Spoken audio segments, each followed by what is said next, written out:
है और वो अपने पड़ोसी मित्रों को जो भी मन आता है कह देता है।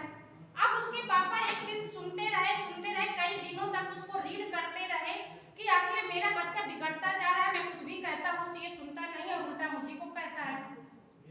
पापा ने एक दिन सरल तरीका निकाला, वो घर में एक कीली का डिब्बा लेके आ गए। अब अपने बेटे से कहते हैं, जब वो थोड़ा सा कभी खुश होता है, जब जिस दिन खुश लगा कि थोड़ा सा खुश है, तो उसको उन्होंने कहा कि बेटा तुम्हारे अंदर एक दुर्गुण बहुत ज्यादा हावी हो रहा है। उसने पूछा क्या? कहा क्रोध, गुस्सा बहुत आता है तुमको। तो बच्चे ने कहा कि पापा मैं सुधरना चाहता हूँ, लेकिन कैसे, मुझको तो पता ही नहीं चलता कि मैं किसको क्या कह जाता हूँ, कब मुझको क्रोध आ गया। तो पापा ने उनकी सलाह दी कि अब ये मैंने तुमको एक गिफ्ट के रूप में कीली का डिब्बा दे रहा हूँ और ये छोटी सी हथौड़ी है।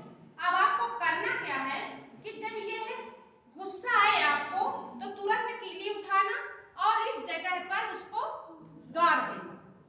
तो उसका फायदा ये हुआ कि धीरे धीरे जब जिस बेटे को करते करते 1 दिन 2 दिन 3 दिन 4 दिन महीनों बीत गए, पूरे 1 महीने की कम से कम कीली उसको दिखी और धीरे धीरे वो चलता मतलब गाड़ता गया। अब जब 30 दिन उसने देखा कि अरे इतनी कीली गड़ गई है, मैं इतना गुस्सा करता हूँ, फिर वो एक दिन सोचता है, पापा फिर उसको उसके पास ले जाते हैं उस जगह पे कि कहे देखा बेटा तुमने कितनी कीली गाड़ी है और ये तुमने गुस्सा किया है। उसने कहा हाँ पापा मैं समझ रहा हूँ। फिर होता क्या है कि पापा सलाह देते हैं कि जिस दिन तुमको लगे कि नहीं मुझे कम गुस्सा आ रहा है, मैंने कोई बात कही लेकिन गुस्सा कम आया है, तो रोज रोज तुम इस कीलियों को उखाड़ के फिर उसी डिब्बे में रखते जाना। अब अंत में यही करते धीरे धीरे धीरे पूरे जब 30वां दिन आता है तो जो लास्ट कीली है वो भी बच्चा निकाल करके उस जगह से और डिब्बे में भर देता है।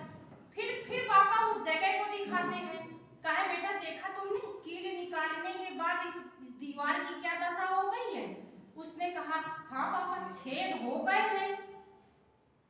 अब पापा ने उनको समझाना शुरू किया कि बेटा अब आप सोचो कि जैसे इस दीवार में छेद हैं